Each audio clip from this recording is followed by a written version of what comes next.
असलामुअलैकुम, this is Mohit Pirzada in Washington, United States. इस stage पे दो बड़ी डेवलपमेंट्स हैं जिन्हें हमें बहुत गौर से, एहतियात से देखने की ज़रूरत है।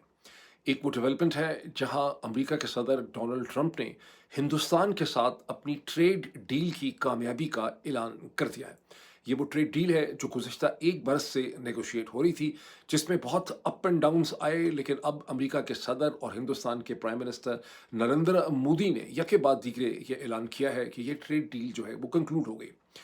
इस ट्रेड डील का खित्ते के ऊपर, साउथ एशिया पे, हिंदुस्तान पाकिस्तान के ताल्लुकात पे क्या असर पड़ेगा? बहुत से लोगों के जहन में ये सवाल भी है कि जनरल आसिम मुनीर, पाकिस्तान के आर्मी चीफ को अमेरिका के सदर डोनाल्ड ट्रंप ने एक ट्रंप कार्ड के तौर पे इस्तेमाल किया है, हिंदुस्तान के प्राइम मिनिस्टर नरेंद्र मोदी को दबाव में रखने के लिए, अंडर प्रेशर रखने के लिए। क्या वो दबाव की ज़रूरत जो है जनरल आसिम मुनीर की, क्या वो अमेरिका के सदर डोनाल्ड ट्रंप के लिए कम हो गई है? क्या इसका मतलब है कि इस पॉइंट से ऑनवर्ड जनरल आसिम मुनीर की जो इफादियत है हिंद अमेरिका के सदर के लिए, वो कम हो जाएगी? ये एक ऐसा सवाल है जिसे कोई माने न माने, लेकिन हज़ारों ज़हनों के ऊपर ये सवाल जो है वो है। एक तो ये चीज़ है। दूसरी वो इम्पोर्टेंट डेवलपमेंट वो है जहाँ पाकिस्तान की पार्लियामेंट का जो अपर चेंबर है, जिसे सेनेट कहते हैं, जिसके 100 के करीब मेंबर हैं, वहाँ पे बलूचिस्तान के हवाले से, बलूचिस्तान में जो दहशतगर्दी हुई बीएलए के हमलों के नतीजे में, उसके ऊपर एक करारदाद भी पास हुई। करारदाद में उसे कंडेम किया गया, लेकिन करारदाद से कहीं ज़्यादा इम्पोर्टेंट वो डिबेट है जो पार्लियामेंट के हाउस के ऊपर, सेनेट के फ्लोर के ऊपर डिबेट हुई, जिससे हमें बलूचिस्तान के मुस्तकबिल का, पाकिस्तान और बलूचिस्तान का जो रिलेशनशिप है आपस में इस सूबे का, उसका पता चलता है। और ख़ुद पाकिस्तान की सियासत जो है वो किस डायरेक्शन में जा रही है और आने वाले हफ्तों, महीनों में पाकिस्तान में क्या होने वाला है, उसका हमें बड़ा बखूबी अंदाज़ा होता है। और हमें वहाँ से पाकिस्तान की सियासत के स्ट्रक्चरल प्रॉब्लम्स का और उसमें पाकिस्तान की मिलिट्री इस्टेब्लिशमेंट का जो रोल है और वो किस किस्म का माइंड सेट इसमें लेकर आते हैं हर प्रॉब्लम के अंदर, उसे भी देखने, समझने और परखने का हमें मौका मिलता है। फिर वही बात है कि अंग्रेज़ी का जो मुहावरा है कि चैरिटी बिगिन्स एट होम, तो इससे पहले कि हम हिंदुस्तान और अमेरिका के दरमियान की ट्रेड डील और उसके असरात और इम्प्लीकेशंस पे चलें, हमें बात का आगाज़ पाकिस्तान के सेनेट और बलूचिस्तान से करना चाहिए। सेनेट के अंदर पाकिस्तान के वज़ीर कानून जो हैं, फॉर्म 47 के जनाब आज़म नज़ीर तारड़ साहब जो हैं, उन्होंने एक करारदाद पेश की बलूचिस्तान में दहशतगर्दी की मज़म्मत करते हुए। जो लोग मारे गए हैं, जो विक्टिम्स हैं, जाँ बहक होने वाले, उनके लिए दुआ, उनके लिए कॉम्पनसेशन की, और उसमें एक स्टैंड जो है वो लिया गया है कि दहशतगर्दी का हम हर तरह से मुकाबला करेंगे। और इसे कंसेंसस से, मैं समझता हूँ ओवरवेलमिंग कंसेंसस से, इसे जो है, ये कंसेंसस ही यूनानिमसली इसे जो है वो पास कर लिया गया। यूनानिमस का मतलब है कि इसमें पाकिस्तान तहरीके इंसाफ के जितने मेंबरान सेनेट में मौजूद थे, जो अपोजिशन के थे, उन्होंने भी आज़म नज़ीर तारड़ साहब की बलूचिस्तान की इस करारदाद को उन्होंने सपोर्ट किया। अब इसमें जो डिबेट हुई है, डिस्कशन हुई है, उसमें बहुत से लोगों ने पार्टिसिपेट किया है। हुकूमत की तरफ से राना सनाउल्लाह साहब जो एडवाइज़र हैं interior matters and political affairs में प्राइम मिनिस्टर शहबाज शरीफ साहब के, उनकी जो स्पीच है वो हेडलाइन बनी है। और उसके साथ ही ख्वाजा आसिफ साहब जो पाकिस्तान के मिनिस्टर ऑफ डिफेंस हैं, उनकी स्पीच जो है वो भी मतलब पाकिस्तान के अखबारात की ज़ीनत बनी है, क्योंकि ख्वाजा आसिफ तो ज़ाहिर है नेशनल असम्बली का हिस्सा है। अब राना सनाउल्लाह साहब और इन दोनों ख्वाजा आसिफ साहब का जो लुबाब है इनकी तकरीर का, वो ये है कि बलूचिस्तान में सियासी मसला कोई नहीं है, वहाँ पे इंसानी हकूक़, पॉलिटिकल राइट्स, पॉलिटिकल हकूक़ का कोई मसला नहीं है, ना वहाँ को पॉलिटिकल प्रोसेस डिसरप्टेड है। ये सारा का सारा जो मसला है, ये बेसिकली हिंदुस्तान स्पॉन्सर्ड दहशतगर्दी है। और ये पीएलए और ये जो कुछ भी इन्होंने किया है, ये जो कुछ ये कर रहे हैं, ये हिंदुस्तान के हाथ में टूल्स हैं और ये मोहरे हैं, और ये और कोई मसला वहाँ पे है ही नहीं। अब ज़ाहिर है कि इसमें एक हकीकत भी है, इसमें इसे रद्द नहीं किया जा सकता कि हिंदुस्तान की इन्वॉल्वमेंट है बीएलए के साथ। इससे पहले कुलभूषण जाधव की वहाँ से गिरफ्तारी भी चंद बरस पहले हुई थी, और ज़ाहिर है कि हिंदुस्तान का एक इंटरेस्ट है बलूचिस्तान के अंदर इंसर्जेंसी को सपोर्ट करने में। और ये एक ऐसा इंटरेस्ट है जिसे इंक्रीजिंगली गुज़िश्ता 8-10 बरस में हिंदुस्तान की इस्टेब्लिशमेंट या वहाँ के ज़राए अबलाग ने कोई डिनाई नहीं किया। उन्होंने इस पे फ़िल्में बनाई हैं, वो इस पे डॉक्यूमेंट्रीज़ बनाते हैं, वो इस पे स्टेटमेंट्स भी देते हैं, और वो इसको काउंटर करते हैं, इसको इस्तेमाल करते हैं कि जिस तरह से पाकिस्तान से ये कहा जाता है कि मकबूजा जम्मू और कश्मीर के अंदर के जो इंसानी हकूक़ हैं, वहाँ की जो सियासी सूरत हाल है, उसमें हमारा एक इंटरेस्ट है। इसी तरह हिंदुस्तानी ये कहते हैं कि उनका वैसे राइट कम बनता है पाकिस्तानी पॉइंट ऑफ व्यू से, बिकॉज़ 1947-48 से कश्मीर एक मसला, एक हल तलब तनाज़े है, एक डिस्प्यूट है हिंदुस्तान पाकिस्तान में। बहरहाल इंडियन पोजीशन ये है कि वो भी बलूचिस्तान के अंदर के इंसानी हकूक़ में और वहाँ के पॉलिटिकल प्रोसेस में इंटरेस्टेड है। अब यहाँ पर आप देखें कि पाकिस्तान तहरीक इंसाफ के جو پارلیمانی لیڈر ہیں سینٹ کے اندر جناب بیرسٹر علی ظفر صاحب، انہوں نے اس ڈبیٹ میں حصہ لیا، اور انہوں نے اس ڈبیٹ میں حصہ لیتے ہوئے انہوں نے بائی اینڈ لارج جو حکومت کی پوزیشن تھی بلوچستان پہ دہشت گردی کے حوالے سے، اسے انہوں نے سپورٹ کیا. انہوں نے کہا کہ کوئی دہشت گردوں کے ساتھ نہیں.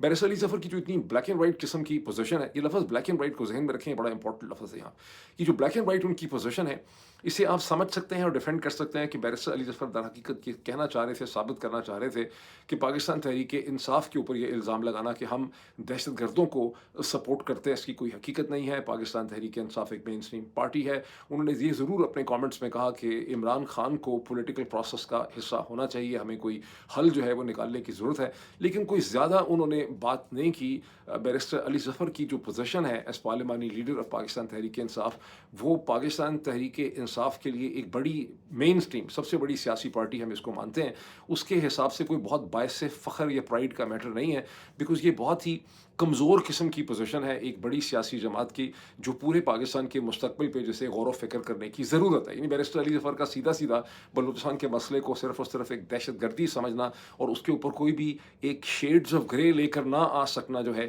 یہ پاکستان تحریک انصاف کی ایک بہت بڑی سیاسی کمزوری، نہ تجربہ کاری، نہ سمجھی، ایک کمزور پولیٹیکل پارٹی کی جو سینس آف ڈائریکشن ہوتی ہے، وہ یہاں سے بیرسٹر علی ظفر کے کامنٹ سے آپ کو بڑی اچھی طرح سے اس کا اندازہ ہوتا ہے.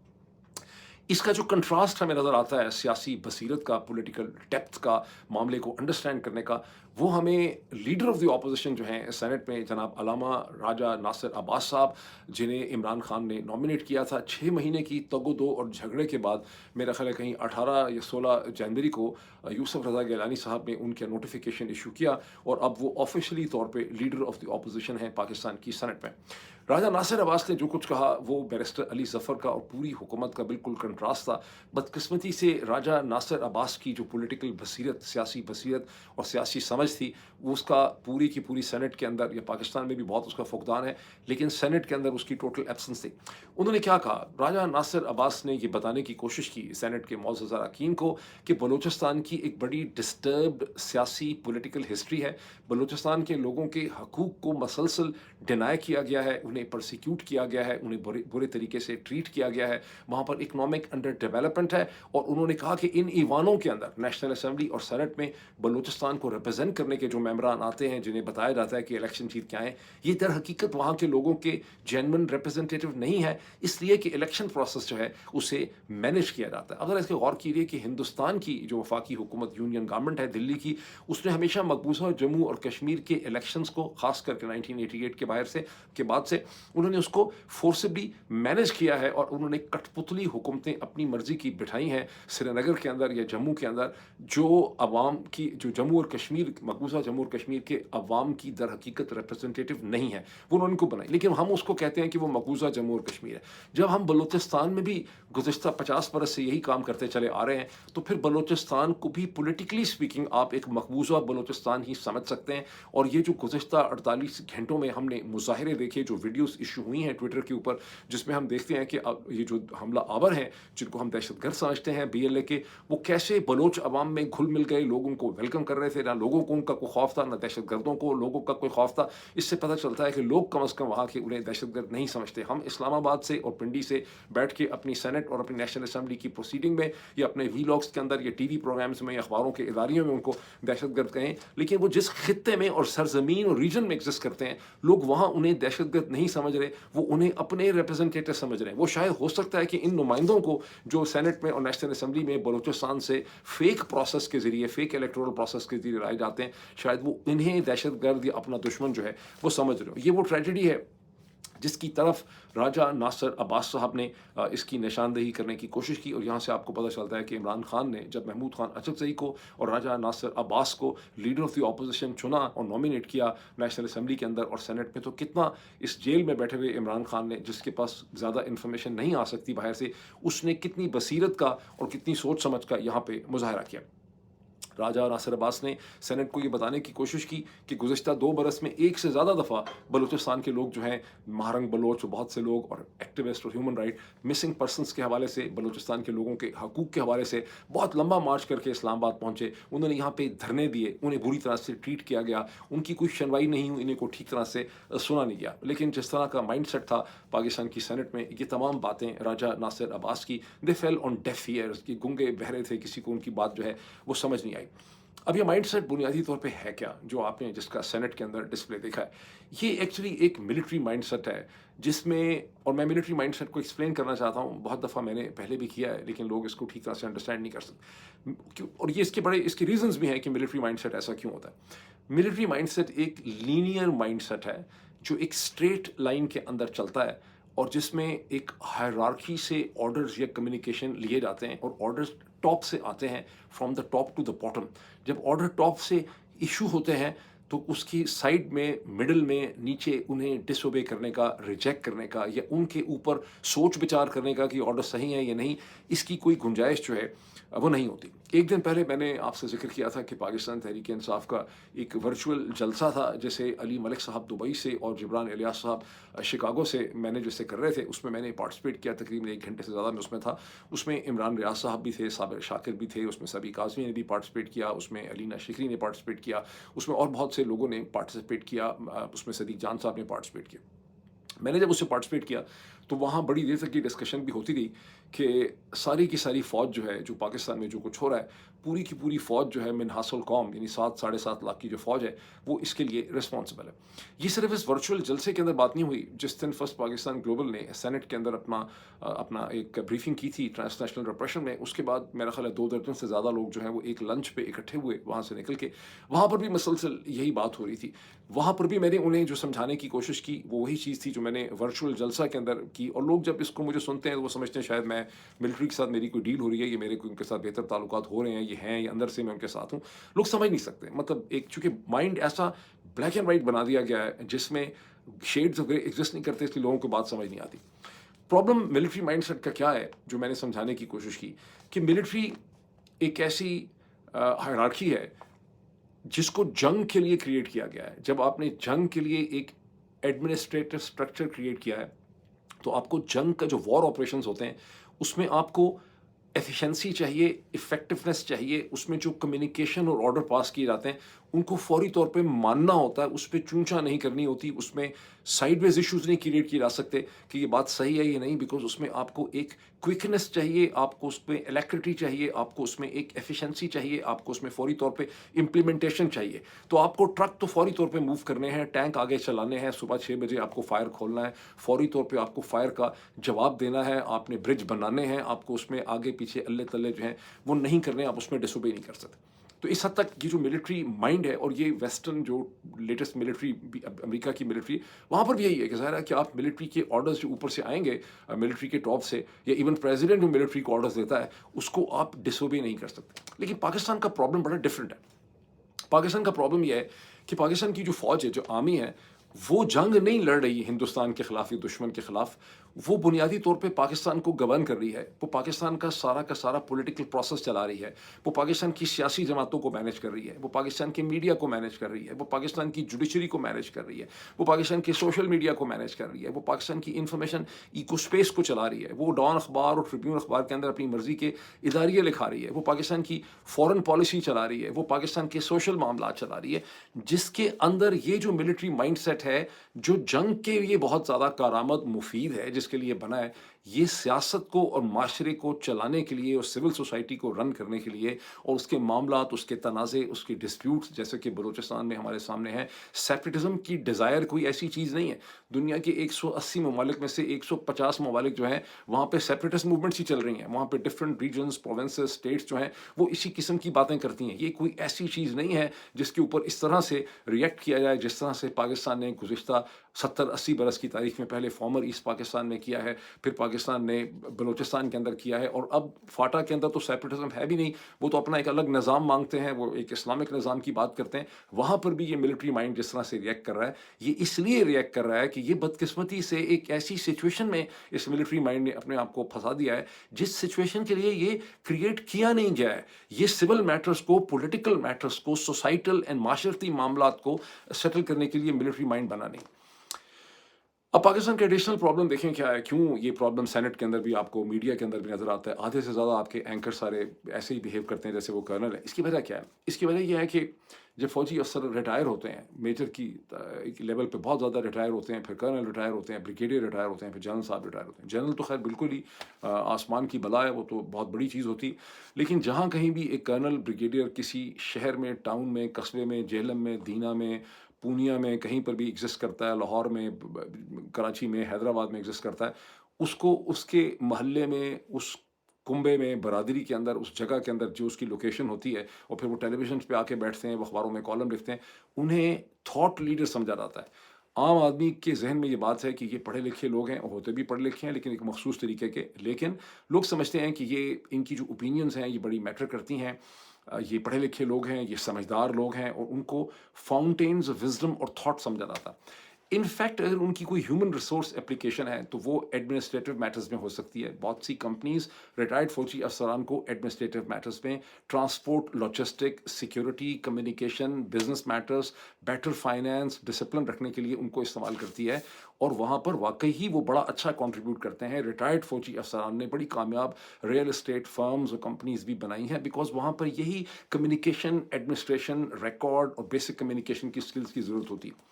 لیکن فوجی افسران جو ہیں وہ سیاست کے معاملات میں، جہاں ڈسپیوٹ ریزولوشن انوالو ہوتا ہے، جہاں معاملات کو ایک براڈر لیول میں سمجھنے کی ضرورت ہے، جہاں black and white solution exist نہیں کرتے، ان کے لیے فوجی مائنڈ کی جو تربیت ہوتی ہے، جو لوگ 16-17 سال کی عمر سے فوج کے اندر چلے جاتے ہیں، ان کی وہ جو صلاحیتیں ہیں براڈر پکچر کو دیکھنے کی، وہ تقریباً ختم ہو جاتی ہیں۔ گزشتہ 3-4 برس میں بہت سے بریلینٹ، جو ان کو ہم سمجھتے رہے جنرل آفیسرس کو ہمیں سننے کا موقع ملا پاکستان کے ڈسپیوٹ میں، مجھے بہت تکلیف سے یہ بات کرنی پڑتی ہے، مجھے ادراک ہوا پہلی دفعہ کہ جن کو میں سمجھتا تھا کہ وہ بہت کیپیبل یا سمجھدار ہیں، ان کے اندر سیاست کے معاملات کو سمجھنے کی کوئی زیادہ کیپیبلٹی جو ہے نہیں پائی جاتی، بیکاز ملٹری کی ٹریننگ ان کی براڈر ایبلٹیز کو بالکل کچل دیتی ہے، اور وہ بعد میں اس کو سیکھ نہیں سکتے۔ ملٹری مائنڈ جو ہے اس کے اندر نیگوشیٹ کرنے کی کسی قسم کی کوئی کیپیسٹی جو ہے وہ ایگزسٹ نہیں کرتی پولیٹیکل معاملات میں، خواہ وہ گلی محلے کے معاملات ہوں، وہ تو خیر کر ہی لیتے ہوں گے، بہت چھوٹے ہیں، لیکن وہ پولیٹیکل ایشوز کی نیگوسیشن نہیں کر سکتے۔ ان کے پاس ملٹری مائنڈ کو صرف 2 آپشنز دی گئی ہیں اکیڈمی سے لے کے جنرل بننے تک۔ وہ 2 آپشنز کیا ہیں؟ یا اسے اپنے دشمن کو مغلوب کرنا ہے، تباہ کر دینا ہے، اسے سرنڈر پہ مجبور کرنا ہے، یا دشمن اگر بہت طاقتور ہوگا، جیسے کہ امریکہ کا صدر ڈونلڈ ٹرمپ ہے، مغرب ہے، اب اس میں اسرائیل شامل ہو گئے، تو آپ نے پھر اس سے لڑنا نہیں ہے، آپ نے اس کے سامنے سرنڈر کر دینا ہے، بیکاز آپ کو پتہ ہے کہ اس سے لڑنا جو ہے وہ بے سود ہے۔ اس کے درمیان میں کوئی بہت زیادہ گرے آپشنز جو ہیں وہ ایگزسٹ نہیں کرتی ہیں۔ اب اس کی میں بہت سی ایگزامپلز آپ کو دے سکتا ہوں۔ 1971 کے اندر جب بنگالیوں کے اوپر ملٹری آپریشن کا فیصلہ کر دیا گیا، آپریشن سرچ لائٹ، تو اگر وہ ملٹری مائنڈ کے فیصلے نہ ہوتے، وہ سویلین مائنڈ کے فیصلے ہوتے، تو وہاں پہ اور بھی بہت سی آپشنز ہو سکتی تھیں کہ بنگالی جو انسرجنسی ہے، یا بنگالی جو نیشنلزم ہے، یا ان کی ڈیزائر فار سیپریشن ہے، جو وہ سیاسی علیحدگی حاصل کرنا چاہتے ہیں، اس کو ڈیل کرنے کے اور بھی بہت سے طریقے ہو سکتے تھے۔ اور ایگزامپلز آپ دیکھیں، ابھی اسے کہتے ہیں 9/11 کے بعد ڈونلڈ ٹرمپ کا 9/11 کے بعد جنرل مشرف کا آرگومنٹ کیا تھا کہ اگر میں امریکہ کے سامنے سرنڈر نہ کرتا، ان کی ساری باتیں بلا چون و چلا ایکسیپٹ نہ کر لیتا، تو وہ پاکستان کو تباہ کر دیتے، سارے ملٹری کا انوائرمنٹ تباہ کر دیتے، ہمارا انڈسٹریل بیس تباہ کر دیتے۔ یعنی مشرف کے اندر امریکہ سے نیگوشیٹ کرنے کی کوئی کیپیسٹی ان کے مائنڈ میں نہیں تھی کہ میں اور بھی کچھ چیزیں ڈھونڈ سکتا ہوں۔ ابھی اب ٹرمپ کے سامنے دیکھ رہے ہیں کہ جو ڈونلڈ ٹرمپ کی ضروریات، یا اب انفیکٹ اتنا کمزور ڈیل کیا ہے ڈونلڈ ٹرمپ کو اپنی سیاسی ضروریات میں، کہ اب ڈونلڈ ٹرمپ کو یہ پتہ چل گیا ہے کہ مجھے جو بھی حاصل کرنا ہے، میں اگر جنبش پہ اشارہ کروں گا، کوئی میسج دوں گا، تو پاکستان کی جو ملٹری جنرلز ہیں، جنرل عاصم منیر، وہ فوری طور پہ مجھے اوبلائج کریں۔ اس کی ایک اور بہت ہی اچھی اگزامپل جو میں سمجھتا ہوں سب سے بہتر ہے سمجھنے کے لیے، ہے بڑی کمپلیکس، وہ ایٹیچیوڈ ہے جو ہم سب میڈیا کے لوگوں کے ساتھ، جس میں شہید ارشد شریف، معید پیرزادہ، عمران ریاض، صابر شاکر، شاہین سے بھائی، اس کے اندر ایاز ضمیر، اس کے اندر درجنوں اور لوگ جن کو ہٹا دیا گیا ہے ٹیلی ویژن کی اسکرینز پہ، جس میں کاشف عباسی کو بھی آپ ڈال سکتے ہیں، ان سب کے ساتھ جو رویہ اختیار کیا گیا ہے، اس کے اندر یہ ہے، اس میں آپ نے اکثر ایک آرگومنٹ سنا ہوگا جس کو اب تک लाखों दफ़ा, अगर लाखों दफ़ा नहीं तो हज़ारों दफ़ा उस आर्गुमेंट को दोहराया गया है टेलीविज़न प्रोग्राम्स के अंदर, सोशल मीडिया की स्पेस के अंदर, ट्विटर के ऊपर। वो ये है कि ये तो बूट पॉलिश हैं, ये तो सारे फ़ौज के थे, अब इनके अपने मफादात पे डस पड़ गई है, ये इमरान खान की मोहब्बत में जो है ये फ़ौज के ख़िलाफ़ हो गए। इसमें जो रियलाइजेशन नहीं हो सकी, बिकॉज चूंकि black and white linear mindset है, और कहीं पर भी मैंने रियलाइजेशन नहीं देखी। इसमें अच्छे खासे पढ़े लिखे लोग जो अपेरेंटली पढ़े लिखे लगते हैं, वो सब भी इसी किस्म की बकवास में बिलीव करते हैं। और वो क्योंकि आइडियाज़ की बड़ी कमी, जो चीज़ इसमें नहीं समझी गई वो ये है कि ये तमाम लोग, शहीद अरशद शरीफ, मोईद पिज़ादा, इमरान रियाज, साबिर शाकिर, शाहीन सहबाई और सब लोग जो हैं, ये बूट पॉलिश इनको इसलिए कहा गया कि ये एक स्ट्रॉन्ग स्टेट के अंदर, ये नेशनलिस्ट हैं, ये हाइपर नेशनलिस्ट थे, ये एक स्ट्रॉन्ग स्टेट के अंदर बिलीव करते थे, और स्ट्रॉन्ग स्टेट की आइडेंटिफिकेशन जो है वो मिलिट्री होती है। अमेरिका के अंदर भी वो मिलिट्री ही होगी, ठीक। तो जब ये स्ट्रॉन्ग स्टेट में बिलीव करते थे, तो इस वजह से ये अपनी फ़ौज के साथ खड़े थे, और ये फ़ौज के हमायती उनके साथी थे, ये उनका हिस्सा थे उनकी थॉट का। जब इन्होंने देखा कि इमरान खान की हुकूमत को एक अलायंस किया गया है करप्ट नवाज़ और आसिफ अली जरदारी के साथ और शरीफ फैमिली के साथ, तो इनसे वो चीज़ हज़म नहीं हुई। इन्होंने अपना पॉइंट ऑफ व्यू रेस करने की कोशिश की है, उसी तरह से जिस तरह से इनको पता था कि मीडिया प्लेटफॉर्म्स पे करना है इन्होंने, वहाँ पर ज़रूरत इस चीज़ की थी कि इन्हें भी सुना जाता, इन्हें लिसन किया जाता, सुना जाता, और एक टू वे कम्युनिकेशन होती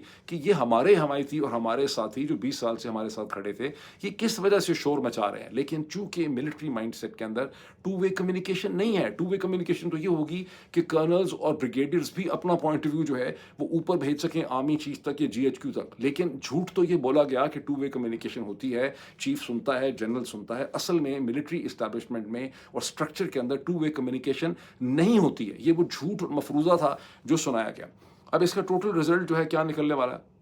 इसका रिजल्ट ये निकलने वाला है कि जो सिचुएशन अफगान बलूचिस्तान में पैदा हो गई है, ये एक बार फिर इसमें मैसिव मिलिट्री ऑपरेशंस जो हैं वो शुरू करेंगे। और दूसरी तरफ से जो बलूचिस्तान की 50-60 लाख की बलोचों की आबादी है, वो भी ज़ाहिर है कि रेजिस्ट करेगी, सरेंडर नहीं करेगी। और जैसे कि हम समझते हैं कि उनको एक्सटर्नल सपोर्ट है, जितना जितना ज़्यादा ये ताकत का इस्तेमाल करेंगे, उतना उतना ज़्यादा उनको एक्सटर्नल सपोर्ट भी मिलेगी, और ये क्राइसिस बढ़ता चला जाएगा। इसमें इस चीज़ को भी ऐड कर लें, इस क्राइसिस के क्वांटम ऑफ द क्राइसिस को समझने के लिए, कि इसी किस्म के ऑपरेशन अर्सवाइल फाटा में भी किए जा रहे हैं। जीबी के अंदर भी ट्रबल है। आज़ाद कश्मीर को थोड़ा लाइटली ये डील कर लेते हैं, लेकिन ट्रबल हर जगह है, और हर जगह फ़ौज को अपना जोर लगाने की ज़रूरत पड़ी। फ़ौज को कितना इन्होंने इंटरनल जंग के अंदर जो है वो इन्होंने स्ट्रेच कर दिया है। और उसमें ये भी चीज़ ऐड कर दें कि फ़ौज और उसकी तमाम ह्यूमन रिसोर्स जो है वो केपी के अंदर भी लगी हुई है, वो पंजाब के अंदर भी लगी हुई है, वहाँ की पॉलिटिक्स को कंट्रोल करने के लिए। तो इससे आप अंदाज़ा लगा सकते हैं कि क्राइसिस जो है वो कितना मैनीफोल्ड हो गया है as a result of the latest attacks of BLA across Balochistan. ठीक, इसके ऊपर मज़ीद भी हम बात करें। अब आए उस चीज़ पे जहाँ बहुत से लोगों की नज़रें और निगाहें हैं कि डोनाल्ड ट्रंप और नरेंद्र मोदी में जो एम्ब्रेस हुआ है बहुत ज़्यादा, जिसको डोनाल्ड, उसकी क्या हकीकत है, उसकी स्ट्रेटिजिक इम्प्लिकेशंस क्या हैं। पहले ध्यान रखें कि पिक्चर बिल्कुल भी क्लियर नहीं है। दोनों साइड्स ने, अमेरिका ने और हिंदुस्तान ने, बहुत ही कम डिटेल्स हमारे साथ और मीडिया के साथ शेयर की हैं, और इसकी स्ट्रेटिजिक इम्प्लिकेशंस को इस स्टेज के ऊपर आसानी समझना कोई बहुत ज़्यादा आसान नहीं। डोनाल्ड ट्रंप ने मंडे के दिन ट्रूथ सोशल पे और उसके बाद ट्वीट्स के ज़रिए उन्होंने ये दावा किया कि उनकी हिंदुस्तान के साथ एक ट्रेड डील कंक्लूड हो गई है। और इसी के बाद मोदी ने भी ट्विटर पे उसे वेलकम किया, लेकिन मोदी ने भी को बहुत ज़्यादा details Narendra Modi prime minister ने नहीं दी। ट्रंप ने ये कहा कि मेरा बहुत अच्छा दोस्त है नरेंद्र मोदी, दुनिया का बहुत इंपॉर्टेंट लीडर है, डील हमारी हो गई है। और उन्होंने कहा कि जो रेसिप्रोकल ड्यूटीज़ थी, जो जवाबी ड्यूटीज़ लगाई गई थी, वो 25% से कम करके 18% कर दी गई। पाकिस्तान पे रेसिप्रोकल ड्यूटीज़ 19% हैं, बहुत से और मुल्कों पे भी इसी किस्म की हैं, बरतानिया पे शायद 10% हैं। उन्होंने कहा कि हमने वो 18% कर दी हैं, और हिंदुस्तान अब रशियन ऑयल नहीं खरीदेगा, अमेरिका से ऑयल खरीदेगा और वेनेजुएला से खरीदेगा। वेनेजुएला से खरीदने का मतलब है कि वो भी इस वक्त के हालात में अमेरिका से ही खरीदेगा। नरेंद्र मोदी ने, उन्होंने ये भी कहा कि हिंदुस्तान जो है वो जवाबन हमारे जो प्रोडक्ट्स हैं उन पे 0% ड्यूटी कर देगा। ये बड़ी कन्फ्यूजन बात है, और कि 0% ड्यूटी के हिंदुस्तान तमाम class and categories of American imports पे कर देगा। ये कुछ स्पेशल ऐसी क्लास एंड कैटेगरीज हैं जो डोनाल्ड ट्रंप के जहन के ऊपर हैं, जिन पे सिर्फ 0% ड्यूटी जो है वो जाएगी। उन्होंने कहा कि हिंदुस्तान अमेरिका के एग्रीकल्चर प्रोडक्ट्स को, टेक्नोलॉजिकल प्रोडक्ट्स को, एनर्जी के प्रोडक्ट्स को खरीदेगा, और अगले चंद सालों में, ये नहीं बताया कितने सालों में, $500 बिलियन की अमेरिकन इंपोर्ट्स जो हैं वो हिंदुस्तान ने कमिट कर ली। नरेंद्र मोदी ने इसको वेलकम किया। उन्होंने कहा कि दुनिया की बड़ी डेमोक्रेसीज को साथ मिलकर चलने की ज़रूरत है, लेकिन रशियन ऑयल क्या हिंदुस्तान अब नहीं खरीदेगा जो उनको चीप मिलता था। इसके बारे में हिंदुस्तान के प्राइम मिनिस्टर ने कोई वजाहत नहीं की।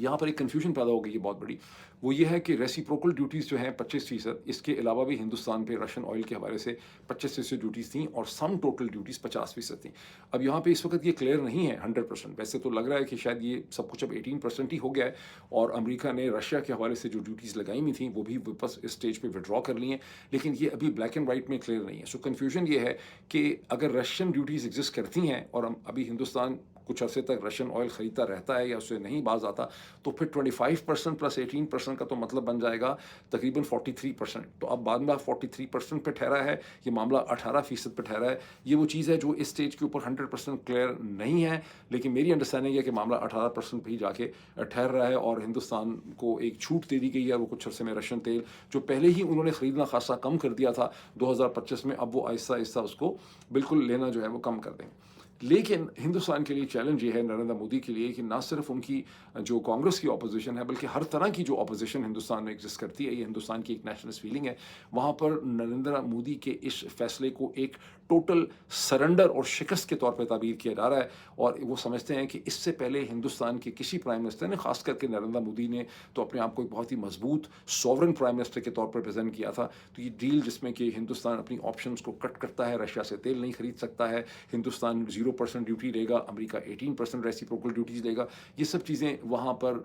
लोगों को हजम नहीं हो रही हैं। और अगर आप नरेंद्र मोदी का ट्वीट देखें तो उसके नीचे आपको सैकड़ों ट्वीट्स मिलेंगे और उनमें किसी ने गालियाँ नहीं निकाली हैं, लोगों ने यही सवाल उठाए हैं कि ये किस किस्म की डील जो है वो हमारे प्राइम मिनिस्टर ने अमेरिका के साथ कर लिया और हमें तो बिल्कुल अमेरिका का सदर इसमें जीत गया और हम इसमें हार गए। अब जो असम्पशन थी कि पाकिस्तान में, दुनिया भर में ये असम्पशन है कि डोनाल्ड ट्रंप ने इस्तेमाल किया पाकिस्तान के army chief general Asim Munir को हिंदुस्तान के प्राइम मिनिस्टर नरेंद्र मोदी को दबाव में लाने के लिए, तो क्या इस प्रेशर कार्ड की ज़रूरत जो है वो अब उन्हें ख़त्म हो गई है या इसकी ज़रूरत रहेगी? इस स्टेज पे मैंने आपको कहा कि सिचुएशन ही क्लियर नहीं है कि इसमें क्या होगा, क्या अभी मज़ीद उनको नरेंद्र मोदी पे दबाव डालना है, तो इस तरह से सिचुएशन क्लियर नहीं है। लेकिन पाकिस्तान के जो आर्मी चीफ़ हैं वो खाली हिंदुस्तान के चक्कर में नहीं बैठे हुए थे, वो अपनी भी बहुत मेहनत कर रहे हैं और वो नए नए एवेन्यूज़ और ऑप्शन ढूंढ रहे हैं जहाँ उन्हें अमेरिका और डोनाल्ड ट्रंप के वेस्टर्न एस्टैब्लिशमेंट के करीब आने का और अपनी यूटिलिटी और इफादियत प्रूव करने का उनको मौका मिले। उसकी एक एग्जाम्पल आपने चंद दिन पहले देखी, जब फॉर्मर एम्बेसडर जो पॉल जोन्स, जो पाकिस्तान में 2014-15 में थे, जब कैमरॉन मंटर पाकिस्तान से निकले तो उसके बाद पॉल जोन्स जो हैं वो पाकिस्तान में अमेरिका के सफ़ीर थे। आजकल रिटायर्ड पॉल जोन्स जो हैं वो एक ऐसी लॉबिस्ट फर्म के लिए काम करते हैं जिससे पाकिस्तान की मिलिट्री ने हायर किया हुआ है वाशिंगटन के अंदर। और पॉल जोन्स ने उस कैपेसिटी में एक ईमेल लिखी थी एलिजाबेथ होस्ट को, जो पहले बाइडन एडमिनिस्ट्रेशन में डिपार्टमेंट ऑफ स्टेट की ऑफिशियल थी सेंट्रल एशिया साउथ एशिया के हवाले से, और वो ईमेल उनकी लीक हो गई जिसमें एक प्रपोजल ये भी था कि Pakistan is willing to go inside Afghanistan, वहाँ जो वेपन्स अमेरिका की फ़ौज के रह गए हैं जो आईसैफ के या आईसैफ प्रिंसिपली के पास है, उन्हें पाकिस्तान रिट्रीव करने को तैयार है। इसका मतलब ये है कि पाकिस्तान ने ये ऑफ़र किया है कि अगर आप हमारे लिए फाइनेंशियल बजट बना दें और हमारे पीछे हाथ रखें तो हम अफगानिस्तान के साथ जंग करने के लिए भी तैयार है, क्योंकि इसका मतलब सिर्फ जो है वो जंग करना है। अब दूसरा इस वक्त इस इशू जो शेप अप हो रहा है वो ईरान का है, जहाँ पर आसिम मुनीर के लिए अपॉर्चुनिटीज़ बन सकती हैं। अपॉर्चुनिटीज़ का मतलब ये नहीं है कि पाकिस्तान कोई अमेरिका के साथ मिलकर ईरान पे हमला कर देगा। ये है कि अगर ईरान के साथ जंग होती है या हमले होते हैं और ईरान जवाबी कार्रवाई करता है तो उस पूरे कॉन्फ्लिक्ट में पाकिस्तान क्या ईरान के साथ खड़ा होगा, क्या न्यूट्रल होगा, क्या अमेरिका के साथ खड़ा होगा, क्या करेगा पाकिस्तान, पाकिस्तान का क्या रिस्पॉन्स होगा। और इस हवाले से जो लेटेस्ट चीज़ है वो ये है कि जुमेरात के दिन एक बार फिर इसमें नेगोशिएशन और डिप्लोमेसी हो रही है, जिसको बेसिकली तौर पर तुर्की, कतर और सऊदी अरब पुश कर रहे हैं और किसी हद तक मुत्तहिदा अरब अमारात भी कहा जा रहा है कि इसका हिस्सा है। लेकिन प्रिंसिपल इस नेगोशिएशन को सऊदी अरब, तुर्की और इसमें इजिप्ट भी है और कतर इसको पुश कर रहे हैं। और इसके नतीजे में थर्सडे के दिन स्टीव विटकॉफ जो मिडल ईस्ट के एनवॉय हैं डोनाल्ड ट्रंप के, उनके और ईरान के जो फॉरेन मिनिस्टर हैं अब्बास अरगची, उनके दरमियान एक और राउंड शुरू होगा जिसमें ईरान तकरीबन ये ऑफर कर रहा है कि हम पूरी गारंटी देने को तैयार हैं कि हम न्यूक्लियर वेपन कोई क्रिएट नहीं करेंगे, हम इस बात को एग्री करते हैं, हम अपना जो एनरिच यूरेनियम है 400 किलोग्राम का वो भी हम अमेरिका के हवाले करने को तैयार हैं, हम ये गारंटी देते हैं कि ज़ीरो एनरिचमेंट होगी। लेकिन इसके आगे जाने की ज़रूरत नहीं है। वो ये क्यों कहते हैं आगे, क्योंकि अब उनको अमेरिका और इसराइल फोर्स कर रहे हैं, अमेरिका इसराइल के बिहाफ पे फोर्स कर रहा है कि ईरान का जो सुपर स्ट्रक्चर है मिसाइल्स का, मिसाइल कैपेबिलिटी है, उसे भी कंट्रोल किया जाए। ईरान के पास ऐसे मिसाइल्स होने ही नहीं चाहिए जिनसे कि वो इसराइल को हिट कर सके। अब यहाँ पर चीज़ जाके लटकी हुई है, अब देखिए इसका क्या हाल निकलता है। लेकिन यहाँ पर भी जनरल आसिम मुनीर के लिए बड़ी अपॉर्चुनिटीज़ जो हैं वो एग्जिस्ट करती हैं। अभी इतना ही, फिर आपसे मुलाकात होगी बहुत जल्दी। Thank you.